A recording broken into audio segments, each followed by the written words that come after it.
कढ़ी भोग हो, खीर भोग हो, सब कुल्हड़ में आता है, मिट्टी के बर्तनों में आता है। अब उसको विसर्जित करने में कभी कभी बड़ा कष्ट होता है, क्या करें? दो क्रिया कर सकते हैं, और ये हमको उत्तर मिला था श्री माधवेंद्रपुरी दास जी के चरित्र में, जिनके लिए भगवान ने खीर की चोरी की, खीर चोरा गोपीनाथ। तो कहते हैं कि जब खीर चोरा गोपीनाथ जी ने खीर चुरा करके माधवेंद्रपुरी दास जी को भिजवाई, तो माधवेंद्रपुरी दास जी ने खीर तो पाई, वो कुल्हड़ अपनी जेब में धर लिया और रोज उस कुल्हड़ के एक तिनका को पाते थे, रोज उसको पाते थे।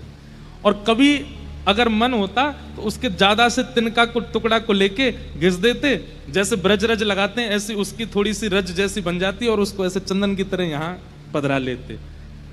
तो कभी ठाकुर जी की प्रसादी अगर ऐसे पात्रों में मिलती है तो उसको भी विसर्जित मत करो, उसको कहीं ना कहीं व्यवस्थित कर दो। दोना मिलते हैं, पत्तल मिलते हैं, उनको आप पूरा सुखा करके उसको पूरा चूरा बना करके अपने घर में जो गुलदस्ता है या अपने घर में जो जहाँ पे पेड़ पौधे लगे हैं वहां उनको पधरा दो। उनको वहां मत पधराइए जहां दुनिया भर की झूठन कूटन डाली जाती है। इतने प्रेम से ठाकुर जी की वस्तु, अब प्रेम यदि ठाकुर जी से हुआ है तो एक एक वस्तु से होगा, तभी प्रेम है। और जाको ऐसो ही है कोई बस राधा वल्लभ जी प्रिय लग रहे हैं, बिहारी जी बढ़िया लग रहे हैं, तो फिर बात तो का ही समझानो, उन्हें देख के राजी हेले करो। कई लोग ऐसे हैं वो ब्रजवासियों को 10 गाली देते हैं, ब्रजवासी ऐसे, ब्रजवासी ऐसे, हमें तो बिहारी जी के दर्शन करने, तुम पीछे भगो, ब्रजवासियों ने ऐसा कर रखा है। अरे ब्रजवासी ने ही प्रेम ना भयो तो ठाकुर जी तक कैसे? आपको हो गया होगा, ठाकुर जी को आपसे नहीं हुआ है। ठाकुर जी को आपसे प्रेम होगा तो आपको ठाकुर जी के संबंध की हर वस्तु प्रिय लगेगी, चाहे जो हो। वृंदावन क्यों ना भये हम मोर, वृंदावन क्यों ना भये परमानंद दास को ठाकुर, परमानंद दास को ठाकुर, गोपिन को चित चोर,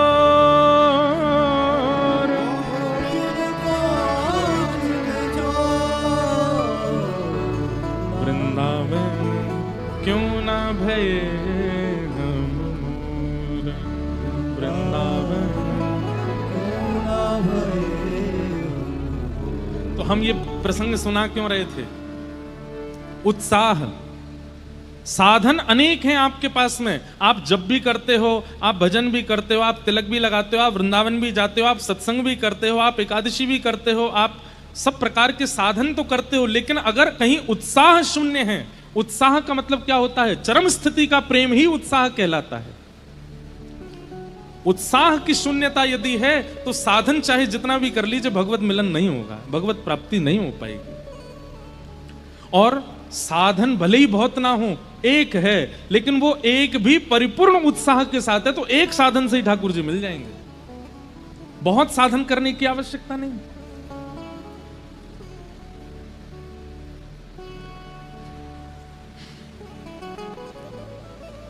तो आप सबके उत्साह को प्रणाम, इतनी देर से आप लोग बैठे हैं इसलिए हम कह रहे थे उत्साह प्रधान होना चाहिए। लेकिन ये उत्साह यहीं नहीं दिखना चाहिए आपका, किसी की भी कथा में जाओ, कहीं भी जाओ, वृंदावन से संबंध की किसी भी स्थिति में पहुंचो, ये उत्साह ऐसा ही होना चाहिए जैसा यहाँ है। बोलो वृंदावन बिहारी लाल की। आइए अब कथा क्रम में प्रवेश करें। 88,000 सौनकादि ऋषियों ने सूत जी महाराज से 6 प्रश्न किए।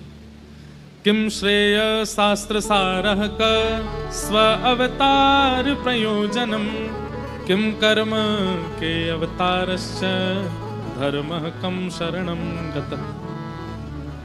और इन 6 प्रश्नों में ही भागवत की कथा है। आज भी कई प्रश्न मेरे पास में आए हैं, हम कल ही वाले नहीं पढ़ पाए अभी, तो आज वालों का उत्तर इतनी जल्दी कैसे दें, पर अभी बीच में अगर अवसर मिलेगा तो मैंने प्रश्न पढ़ लिए हैं, अनुकूल जब समय आएगा तो मैं उसका उत्तर दूंगा। 6 प्रश्न किए और सौनकादि ऋषियों ने सूत जी से कहा कि भगवान मानव कल्याण का साधन बताते हुए भागवत का विषय हमारे सामने प्रस्तुत कीजिए। सूत जी महाराज ने पहले अपने गुरुजनों को प्रणाम किया और गुरु को प्रणाम करने के बाद यहां से वे कहना प्रारंभ करते हैं। भागवत की महिमा बताते हुए, सत्संग की महिमा बताते हुए सूत जी महाराज एक बहुत अच्छी बात कहते हैं। ये सबके सुनने योग्य बात है, ध्यान से सुनिएगा। सवै पुंसाम परो धर्मो यतो भक्तिर्यदोक्षजे अहैतुक्य प्रतिहता ययात्मा संप्रसीदति। धर्मस्वनिष्ठितः पुंसाम विश्वक्सेन कथासु यः नोत्पादये दधिरतिम श्रम एव हि केवलम। दो बातें यहां सूत जी महाराज कह रहे हैं। पहली बात, समस्त प्राणी मात्र का एक परम धर्म है। धर्म अलग बात है, परम धर्म अलग बात है। कल भी मैंने इस बारे में थोड़ा विस्तार किया था कि धर्म कहते हैं जहां शरीर प्रधान क्रिया है, और परम धर्म कहते हैं जहां आत्मा प्रधान क्रिया है। समझ रहे हैं बात को? आप लोग बैठ के कथा सुन रहे हो, बताओ ये धर्म है कि परम धर्म है? क्या है? धर्म है, परम धर्म। क्यों? क्योंकि यहां शरीर की व्यवस्था प्रधान नहीं है। शरीर की व्यवस्था प्रधान होती तो आप ऊपर कुर्सी पे बैठना प्रेफर करते, सोफा पे बैठते। हो सकता है बैठने तो सभी आए होंगे, जगह नहीं मिली किसी को तो नीचे ही बैठना पड़ गया सबको। लेकिन फिर भी नीचे आप लोग बैठे हैं, फिर भी आपका मुखमंडल प्रसन्न है। क्यों? क्योंकि कथा मूल रूप से आप शरीर की व्यवस्था से नहीं, आत्मा की व्यवस्था से सुनने आए हो, इसलिए ये परम धर्म है। ऐसे गिरिराज जी की परिक्रमा, वो शरीर, वो धर्म नहीं है, वो परम धर्म है। क्योंकि वहां शरीर की बात देखो तो शरीर तो चाहता ही नहीं करना, आत्मा चाहती है, हृदय चाहता है, मन चाहता है। तो परम धर्म हर उस वस्तु को कहते हैं जहां हृदय प्रधान होता है, आत्मा प्रधान होती है। लेकिन यहां पर सूत जी महाराज कह रहे हैं प्राणी मात्र का परम धर्म है क्या? यतो भक्तिर अदोक्षजे। और कैसी भक्ति? बोले अहैतुकी। अहैतुकी भक्ति किसको कहते हैं? चाहे जो हो जाए आपकी भक्ति टूटे ना। चाहे जैसी स्थिति, जैसी परिस्थिति, जैसी व्यवस्था, जैसी अनुकूलता, प्रतिकूलता ठाकुर जी प्रकट कर दें, लेकिन आपके हृदय का भाव ठाकुर जी से टूटे ना, उसे कहते हैं अहितुकी भक्ति। कई लोगों के साथ में ऐसा होता है कि अगर प्रतिकूल व्यवस्था हो जाती है, प्रतिकूल समय आ जाता है, तो वो ठाकुर जी की भक्ति छोड़ देते हैं। हाँ, तुम अच्छा कर कहां रहे हो हमारे साथ जो हम आपको भजें? सब बुराई बुरा कर रहे हो और फिर ऊपर से चाहते हो हम आपको भजें भी। ये अहेतुकी भक्ति नहीं। अहेतुकी भक्ति का तो तात्पर्य है, हे नाथ चाहे आप जो कर लो, हम आपके भाव को छोड़ने वाले नहीं हैं। जो ब्रज की गोपियों की है। श्री चैतन्य महाप्रभु ने शिक्षाष्टक गाया है, और अभी मैं खोल लेता हूं। शिक्षाष्टक में एक श्लोक चैतन्य महाप्रभु कहते हैं। आज मुझसे कोई कह रहा था महाराज जी कि अगर हम रामानंदी हैं, रामानुजी हैं, तो क्या हम लोग हरिवंशियों के पद गा सकते हैं? हम हरिदासियों के भाव सुन सकते हैं? हम गौड़ियों? अरे सब हमारी है भैया, सब सुनो, सबको गाओ। हमारी कथा में आप कभी नहीं देखेंगे कि हम किसी एक पक्ष में रहते हैं, नहीं, हम सबके भाव गाते हैं, सबके सुनते हैं। इसलिए आपका भी यही नियम होना चाहिए, जिससे ठाकुर जी प्रिय लगें, जिससे ठाकुर जी रीझ जाएं, वो गाना ही गाना है, चाहे वो जिस आचार्य का लिखा गया हो।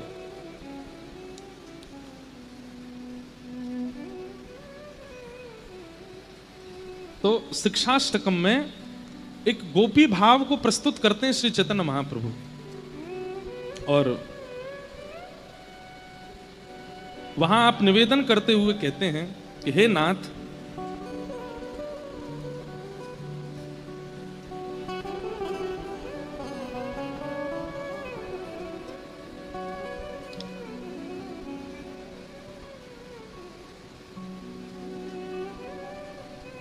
अश्लिष्यवा पादिरतां पिनष्टु माम् अदर्शनान् मर्महता करोतु वा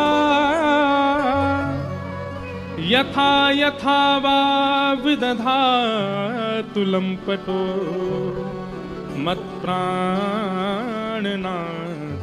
स एव नापर।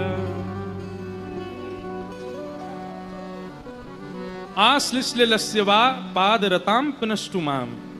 श्री चैतन्य महाप्रभु कहते हैं, एक गोपी का भाव प्रकट करते हुए कहते हैं, गोपी कह रही है ठाकुर जी से कि हे श्याम सुंदर, आप चाहो तो हमसे दूर हो जाओ, आप चाहो तो अपने पैर तले हमको रौंद दो, आप चाहे हमारे साथ जितना भी बुरा कर लो, आप चाहे हमें तड़पता छोड़ जाओ, आप चाहे हमें विलगता छोड़ जाओ, लेकिन हमारी एक बात सुन लीजिए श्याम सुंदर, क्या? मत प्राणनाथस्तु स एव नापर। मेरे प्राणनाथ आप ही रहोगे, आप ही रहोगे, आप ही रहोगे। मैं आपको छोड़ किसी और को भज नहीं सकता। आप चाहे मुझे अपाहिज कर दीजिए, चाहे परिवार को मुझसे दूर कर दीजिए, चाहे मेरे साथ जितना बुरा हो सके कर लीजिए। आप सोचें कि मैं बुरा करूंगा तो ये मुझे छोड़ देगा, ये मेरा पीछा छोड़ देगा, भूल जाइएगा इस बात को। आप चाहे जो कर लीजिए, हम आपको छोड़ने वाले नहीं हैं। मत प्राणनाथस्तु स एव नापर। आप ही मेरे प्राणनाथ रहो, और आपको छोड़ मैं किसी और को भज नहीं सकता। मैं आपका हूं। इस स्थिति को, इस भाव को कहते हैं अहेतुकी भक्ति। क्या कहते हैं? क्या बोलते हैं? और यही अहेतुकी भक्ति कहलाती है परम धर्म। जैसा मैं चाहूं वैसा हरि करें, ये प्रेम नहीं हो सकता। जैसा हरि चाहें कर लें, मैं उसमें प्रसन्न हूं, ये प्रेम है। और श्री सूत जी महाराज आज्ञा कर रहे हैं कि यही परम धर्म है, ऐसी भक्ति करना ही परम धर्म है। भक्ति पथ, या तो इस मार्ग पर चलिएगा नहीं, और यदि चलना प्रारंभ करो तो इसी भाव से कीजिएगा, नाथ हम तैयार हैं, आप चाहे जो कर लो, हम आपको छोड़ने वाले नहीं हैं, आपको त्यागने वाले नहीं हैं। कई सिर फिरे प्रेमी होते हैं ना संसार में, कई सिर फिरे प्रेमी होते हैं। उनका प्रेम कैसा होता है? एक तरफा प्यार। तुम चाहे जो कर लो, तुम चाहे मुझसे बात मत करो, तुम चाहे मुझसे मिलो मत, तुम चाहे मेरी तरफ देखो नहीं, पर मैं तो तुमसे ही प्रेम करूंगा। अब संसार में अगर ये प्रेम करते हैं तो फिर FIR भी हो सकती है। सामने वाला आपकी FIR कर देगा, देखो पीछे पड़ा है मेरे, मैं कॉलेज जाता हूं या कॉलेज जाती हूं, ये पीछे पीछे चलता है मेरे, तो FIR भी हो सकती है। इसलिए अगर ऐसा स्वभाव प्रेम का आपके चित्त में, तो राधारमणि जी के पीछे पड़ जाओ, वो FIR नहीं कर पाएंगे, उन पे है ही नहीं, और वो FIR करेंगे भी नहीं, वो करना चाहते भी नहीं है। हमारे ठाकुर जी FIR नहीं करते। ठाकुर जी क्या करते हैं? जैसी पता चली कोई पीछे पड़ गया है, तो फिर उसके जीवन के सारे भविष्य को निकालते हैं। इसका भविष्य कैसा है, चलो इसमें थोड़ी छेड़छाड़ करो, नहीं थोड़ा यहां से उछालो, यहां पे गिरा दो, यहां पे इसके संग ऐसा कर दो, ऐसा कर दो, अब देखते हैं भाग जाएगा, देखना उल्टे पैर लौट जाएगा। कई लोग लौट जाते हैं तो ठाकुर जी हंसते हैं। कभी कभी हमें लगता है कि राधारमण जी हंसते हैं, उनकी दतुइयां क्यों दिखती हैं? उस दिन ठाकुर जी को लगता होगा कि पीछे पड़ा था कोई बहुत दिन से, आज उसकी परीक्षा ली, लौट गया वापस, तो ठाकुर जी हंसते हैं, वाह देखो लौट गया। और कभी कभी जोर से हंसते हैं, तो इसलिए हंसते होंगे कि किसी की खूब परीक्षाएं ले ली फिर भी छोड़ के नहीं गया, तो ठाकुर जी और प्रसन्न होते हैं, ये है पक्का, दे सामने खड़ा अभी भी। इसलिए एक बात तो याद रखिएगा, अगर भक्ति का पथ चुना है तो तूफान तो बहुत आएगा, बस छोड़िएगा नहीं ठाकुर जी को। उसे ही प्रेम कहते हैं, वही प्रेम की चरम अवस्था है। सवै पुंसाम परो धर्मो यतो भक्त अदुक्षजे अहै तुक्य प्रतिहता ययात्मा संप्रसीदति।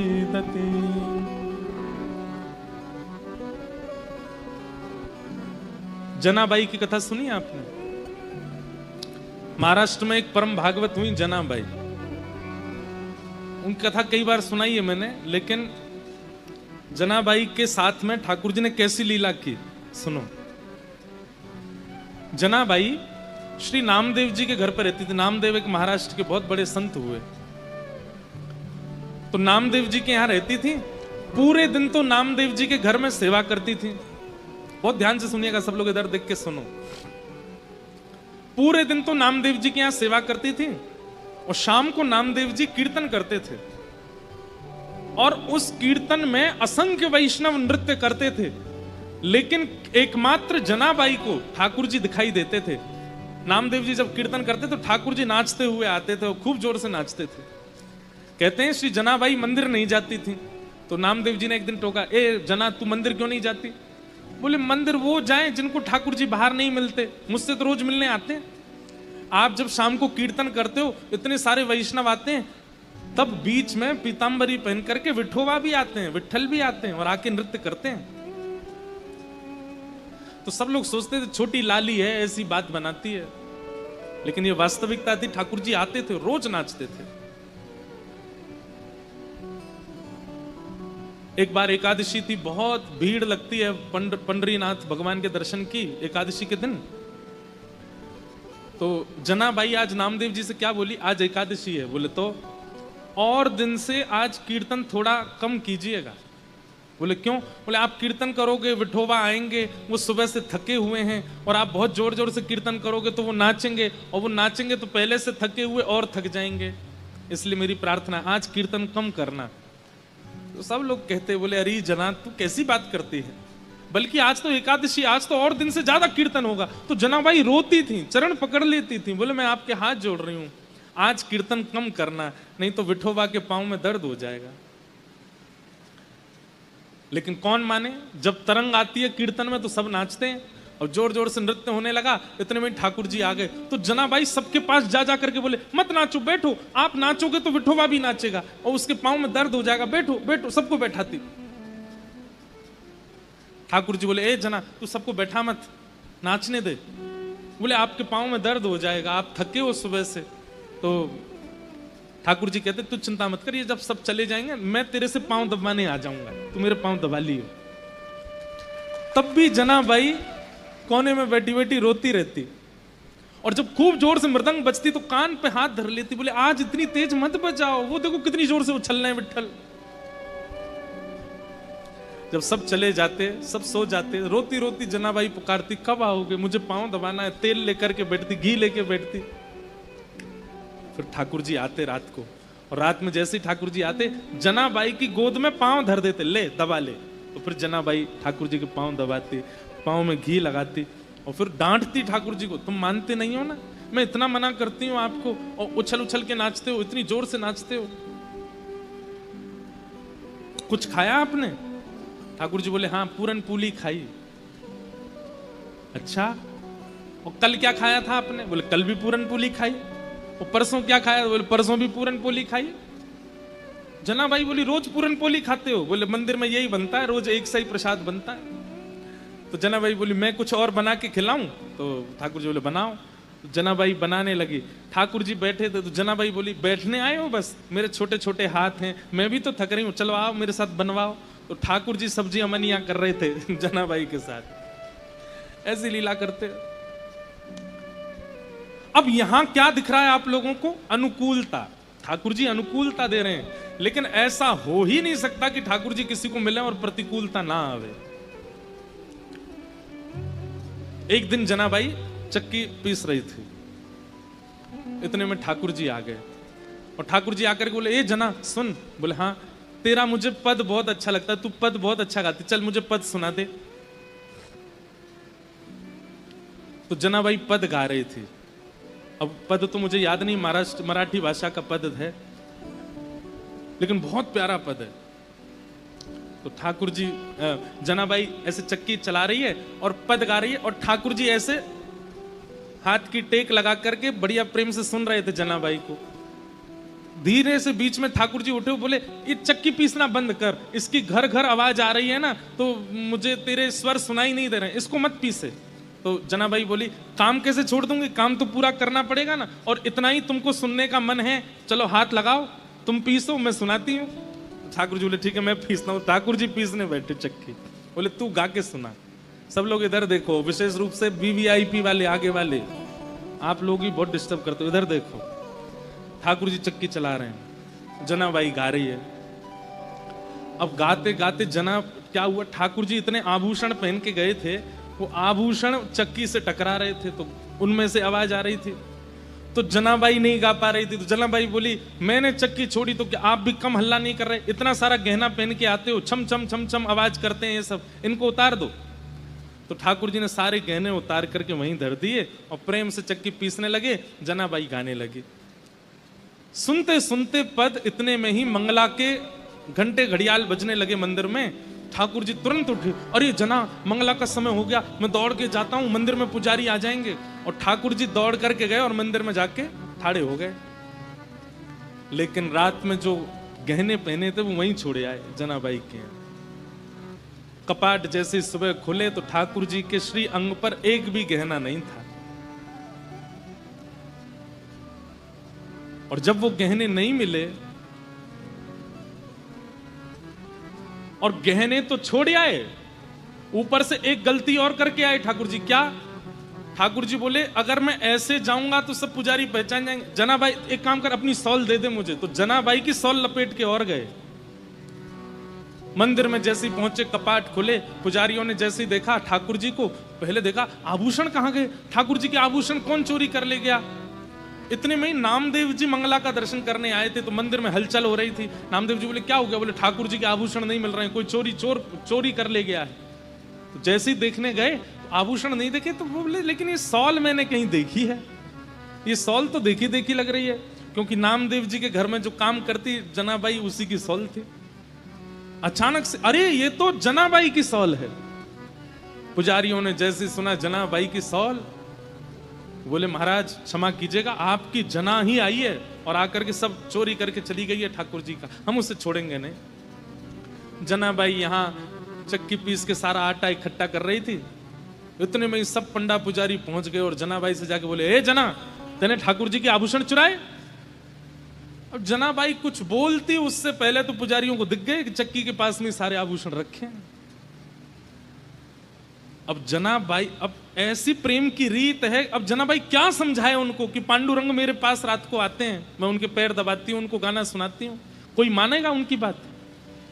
पुजारियों ने कहा यही चोरनी है, इसी ने चोरी की है, इससे कुछ पूछना नहीं है, इसका मुंह बांध दो और इसको सूली पर चढ़ा दो। और यही किया, मुख बांध दिया, एक शब्द नहीं सुना उनका, और तभी सूली तैयार करके जनाबाई को चढ़ाने लगे। तो एक पुजारी जी बोले, ए जना तेरी कोई अंतिम इच्छा है? तो फिर से जनाबाई ने एक मराठी में फिर एक कीर्तन गाया ठाकुर जी को टोकते हुए, और उसमें पूरे संसार को जनाबाई कहती हैं कि भैया ये प्रीत की रीत बड़ी कठिन है, इनसे प्रेम के मार्ग में अगर आओ तो सोच समझ के आना, ये बहुत खेलते हैं। आज मैं ऐसी स्थिति में लाके खड़ी कर दी हूं, कहां रात में आ करके मेरे साथ में खेलते हैं, मेरे साथ भोजन करते हैं, मेरे पद सुनते हैं, और अब मुझ पर ही चोरी का इल्जाम लगा के सूली पे चढ़वा रहे हैं, और खुद मंदिर में अपनी पूजा करवा रहे हैं, देखने तक नहीं आ रहे मेरी ओर। अरे संसार के लोगों, वैसे प्रेम करना हो तो इनसे ही करना, लेकिन इनसे प्रेम करो तो बड़े सोच समझ के करना, ये खेलते बहुत है। ये उस मराठी पद का ये भाव है।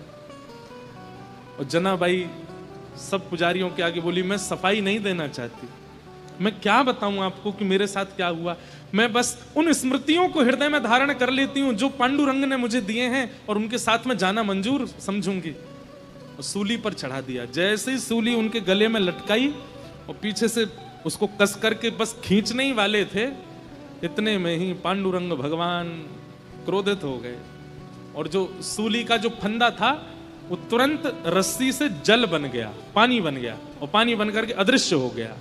जैसे ही अदृश्य हुआ, श्री नामदेव जी महाराज तुरंत पहुंचे। उन्होंने जाकर के सब पुजारियों से कहा, बोले पांडुरंग भगवान बड़े क्रोध में हैं, मंदिर में भी बड़े क्रोध में दिखाई दे रहे हैं, वे जनाबाई को ये दंड नहीं दिलवाना चाहते, निश्चित ही कोई अंतरंग लीला है। अरे इतने घेराबंदी में ठाकुर जी रहते हैं, ये छोटी सी लाली कैसे चली जाएगी अंदर, तुमने सोचा?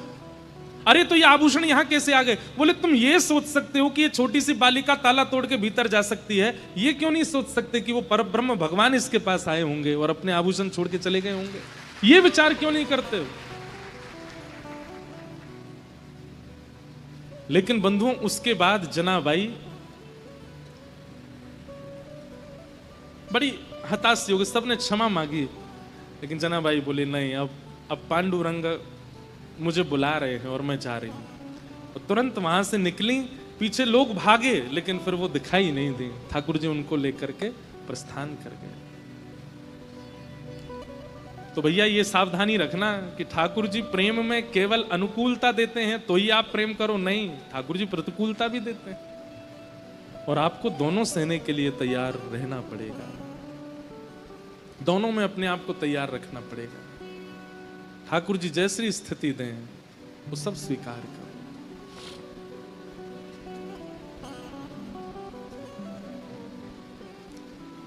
तो अहेतुक्य प्रतिहता ययात्मा संप्रसीदति, ठाकुर जी के प्रति अहेतुकी भक्ति यानी कि किसी भी परिस्थिति में विच्छिन्न न होने वाली भक्ति को कहते हैं अहेतुकी भक्ति। चाहे जो हो जाए जीवन में, पर ठाकुर जी के प्रति जो प्रेम है, ठाकुर जी के प्रति जो भाव है, वो कभी टूटे ना, कभी छूटे ना। इसी को प्रेम कहते हैं।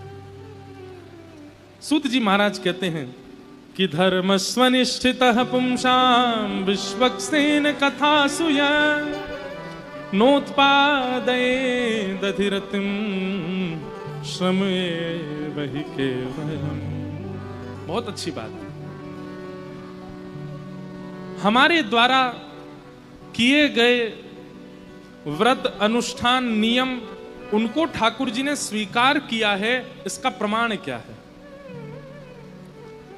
आप जो कुछ भी अपने जीवन में साधन करते हो, उस साधन को ठाकुर जी स्वीकार करते हैं, इसका प्रमाण क्या है? तब यहां सूत जी महाराज कह रहे हैं, जहां कहीं भी ठाकुर जी की मंगल कथा चल रही हो वहां जाके बैठना और बैठ करके अनुभव करना। यदि आपका मन लगे, यदि आपका सत्संग सुनने में भाव आने लगे, आपके नेत्र सजल होने लग जाएं और समय पूरा होने पर ऐसा लगने लगे अरे इतनी जल्दी समय पूर्ण क्यों हो गया, यदि ऐसी भावनाएं आपके चित्त में सत्संग सुनते सुनते प्रकट होने लग जाए तो समझो ठाकुर जी आपसे प्रसन्न है। लेकिन सत्संग में जाकर के भी यही लग रहा है कि बस कब पूर्ण हो, कब चलें, कब जाएं, अब गर्मी लग रही है, कब निकलेंगे यहाँ से, बाहर प्रसाद क्या मिलेगा, क्या, इस प्रकार की भावना यदि आ रही हैं तो समझो ठाकुर जी आपके साधन से प्रिय नहीं है, प्रसन्न। और ये मैं नहीं कह रहा हूं, सूत जी कह रहे हैं। कई लोग कह सकते हैं आप कथा करते हो इसलिए बोल रहे हो। आप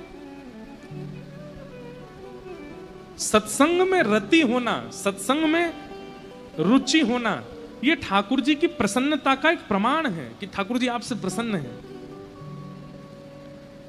आज रविवार है, कल सोमवार है, कल ठाकुर जी का जन्मोत्सव है कथा में। अब कथा सुनने के लिए कई लोग मैंने देखे, कोई झूठ बोल करके आए हैं, कोई भाग के आए हैं, कोई कैसे आए हैं, कोई टेम्पो पकड़ के आए हैं, कोई कहीं से आए हैं, बस जैसे भी पहुंचना है, कथा सुननी है। क्यों? अच्छी लगती है, मन में भाव आता है, प्रिय लगता है। ये समझो इस प्रकार के लोग जो हैं उनसे ठाकुर जी प्रसन्न है। बगल में ही घर है, 10 कदम पे घर है, फिर भी सोच रहे हैं कथा तो 7 दिन होनी है, एक दिन चले जाएंगे। इस प्रकार की भावना है आपके चित्त में, तो ठाकुर जी प्रसन्न नहीं है, प्रिय नहीं है। सत्संग की बात सुनते ही मन ऐसा होने लगे कि नहीं नहीं मुझे जाना ही है, मुझे श्रवण करना ही है। ऐसी प्रीति सत्संग के प्रति होना। हम कह रहे हैं यहां आकर के सुनना, इसी को ही मत मानो। यूट्यूब पे सबके यहाँ कथा आती है, तो जैसी पता अभी कथा चल रही है कहीं पे, या महाराज जी का कोई प्रवचन आ रहा है, हमें वो सुनना है, आज महाराज जी क्या बोले हैं, आज क्या भाव कहा, और उसको सुनने के लिए अलग जाके बैठे, तुरंत कान में लगाया, सुनने लगे। इस प्रकार उसके लिए जब आप व्याकुल होते हो, सत्संग के प्रति होने वाली व्याकुलता इस बात का प्रमाण है कि ठाकुर जी आपसे प्रसन्न है। इसीलिए ठाकुर जी प्रसन्न होकर के अपनी कथा प्रदान करते हैं। कई लोगों को दर्शन में रुचि होती है, प्रसाद में रुचि होती है, लेकिन कथा में रुचि नहीं होती। कथा में रुचि ना होना इस बात का प्रमाण है कि ठाकुर जी आपसे प्रसन्न नहीं है। श्री प्रहलाद जी महाराज जब नवदा भक्ति का वर्णन करते हैं तो सबसे पहले नाम लेते हैं, 9 भक्तियों में सबसे पहली भक्ति क्या है? श्रवणम कीर्तनम विष्णु स्मरणम पाद सेवनम अर्चनम वंदनम दास्यम सख्यात्म निवेदनम। बाकी सब भक्ति बाद में है, सबसे प्रथम भक्ति है श्रवणम, सुनना। हम आपसे निवेदन करके कह रहे हैं कुछ दिनों तक वृंदावन मत जाओ, आपको अवसर भी मिले तो भी मत जाओ, लेकिन उन कुछ दिनों तक केवल श्रवण करते रहो, खूब कथाएं सुनो, खूब लीलाएं सुनो, खूब ब्रज के भाव सुनो, खूब पदों का गान करो, दिल्ली में बैठ के, बंबई में बैठ के, दूर दूर रह के वृंदावन से खूब सत्संग करो। आप अनुभव करेंगे, आप जहां रहते हैं ना वहीं वृंदावन का अनुभव होने लग जाएगा, वृंदावन सत्संग के प्रभाव से वहीं प्रकट होने लग जाएगा। श्री हितवंश महाप्रभु ने विठल दास जी के लिए प्रकट कर दिया था वृंदावन, तो जूनागढ़ में ही वृंदावन के दर्शन होते थे, द्वारिका में ही वृंदावन के दर्शन होते थे, वो जहां दृष्टि घुमा के देखते थे वहीं वृंदावन दिखता था। स्वामी श्री हरदास जी महाराज ने मधुकर शाह राजा, कहां का राजा? ओरछा का राजा मधुकर शाह, उसके मन में आ गया कि अब वृंदावन छोड़ के नहीं जाना। तब स्वामी श्री हरदास जी महाराज ने विचार किया, अगर ये वापस नहीं गया तो फिर कौन संभालेगा राज्य को? आज्ञा कर दी, बोले तुम जब जब वृंदावन की याद करके दृष्टि घुमा करके देखोगे तुमको वृंदावन ही दिखेगा, चाहे तुम ओरछा में हो, चाहे तुम झांसी में हो, चाहे तुम बुंदेलखंड में हो, तुम्हारे लिए वृंदावन वहीं प्रकट हो जाएगा। ठीक वैसे ही सत्संग में यह सामर्थ्य है, आप जहां रहते हैं आप केवल सत्संग भाव में रहिए, करते रहिए, श्रवण करते रहिए, करते करते श्रवण ऐसा होगा, मन इतना पवित्र हो जाएगा, शुद्ध हो जाएगा विचार, कि जब नेत्र खोल करके देखेंगे तो ये अनुभव ही नहीं होगा कि आप दिल्ली में हैं, ऐसा लगेगा कि यही तो वृंदावन है, यही तो श्री धाम है। ये सत्संग का प्रभाव है। इसलिए कहते हैं सत्संग में रुचि होना ठाकुर जी की प्रसन्नता का प्रतीक है। ठाकुर जी आपसे प्रसन्न हैं। सूत जी महाराज इस प्रकार सब भाव बता रहे हैं और कहते हैं अब मैं तुम्हें भागवत की रचना का विषय बताता हूं। वेदव्यास जी महाराज ने मानव कल्याण के लिए अनेक ग्रंथ लिखे, लेकिन तब वेदव्यास जी महाराज के चित्त में आया कि अभी मैंने जितने भी ग्रंथ लिखे हैं उनसे मेरे हृदय को तृप्ति का अनुभव नहीं होता, संतुष्टि का अनुभव नहीं हो रहा है। ऐसा क्या लिखूं जिससे मुझे संतोष हो जाए। तब नारद जी महाराज आए और नारद जी महाराज ने आकर के कहा कि आपने इतना कुछ लिख दिया फिर भी आपको संतोष नहीं हुआ। बोले यही तो बात है, इतना कुछ करने के बाद भी असंतुष्टि क्यों है? असंतुष्टि का मतलब क्या होता है? सब लोग इधर देखो, ध्यान से सुनो। कई बार आप खूब भक्ति करते हो फिर भी आपके चित्त को संतुष्टि नहीं होती। आप खूब मेहनत करते हो अपने काम में फिर भी आपको संतोष नहीं होता। खूब धन कमा लेते हो फिर भी आपको संतुष्टि नहीं होती। खूब नाम यश वैभव ऐश्वर्य कमा लेते हो फिर भी आपको संतोष नहीं होता। सामने वाला व्यक्ति आपके लिए सब कुछ कर देता है लेकिन फिर भी आप उससे राजी नहीं होते। ये असंतुष्टि का कारण चित्त में है। क्यों है? आपके अंदर ज्ञान तो है, आपके अंदर वैराग्य तो है, आपके अंदर पारिश्रम तो है, लेकिन आपके अंदर प्रेम नहीं है। जिसके चित्त में प्रेम नहीं होता वो सदैव असंतुष्टि रहता है। प्रेम विहीन व्यक्ति, उसको कभी संतुष्टि नहीं होती। और प्रेमी व्यक्ति कैसा होता है? प्रेमी व्यक्ति कैसा होता है? उसको पीले कपड़े पहना दो उसमें राजी, उसको सफेद पहना दो उसमें राजी, उसको फर्श पर गद्दा लगा के दे दो उस पर सो जाएगा, उसको बिस्तर पर सुला दो वहां सो जाएगा, उसको 56 भोग खिला दो उसमें राजी, उसको केवल नमक से रोटी खिला दो उसमें राजी। ये सब में राजी होने वाला व्यक्ति, सब प्रकार की स्थिति में समत्व को प्राप्त करने वाला व्यक्ति, हम आपको दावे से हस्ताक्षर करके कह सकते हैं वो प्रेमी है, उसके चित्त में प्रेम है। और ऐसे जो लोग होते हैं ना जो हर स्थिति में रह लेते हैं, आप देखो वो प्रसन्न नहीं रहते हैं, उनके मुखमंडल पर एक अद्भुत प्रसन्नता ही रहती है। लेकिन जिनका माथा सुकड़ा रहता है, ये होठ कभी खिलते नहीं हैं, नेत्र कभी प्रसन्न होते नहीं हैं, ऐसे लोगों को दाल कैसी बनी है? बढ़िया बनी है, हींग की कमी है। अरे भाई हींग कौन पता करता है कि हींग है कि नहीं? कई लोग ऐसे देखे उनको ये पता चल जाता है कि इसमें हींग नहीं पड़ी है। मुझे आज तक अनुभव ही नहीं हुआ कि हींग का स्वाद होता कैसा है। ठीक है, नमक का तो पता चल जाता है, नींबू का भी पता चल जाता है, मिर्च का तो भाई ज्यादा होगी तो पता चल ही जाएगा, पर हींग का पता चल जाता है, जीरा का पता चल जाता है, और ऐसे ऐसे पता नहीं क्या क्या वो होते हैं मसाले, उनका उनको पता चल जाता है। क्या कह रहे हैं? क्या वाह। अब मैं बोलूंगा नहीं तो सब सुन लेंगे, जिनने नहीं सुना। अच्छा, कुछ ऐसा नहीं कहा उन्होंने। तो अब मैं क्या बोलूं, ये तो गलत बात हो गई यहाँ पे। तो क्या बता रहा था मैं, हाँ, तो कैसे पता चल जाता है पता नहीं, लेकिन प्रेमी व्यक्ति का लक्षण है वो हर स्थिति में प्रसन्न रहता है।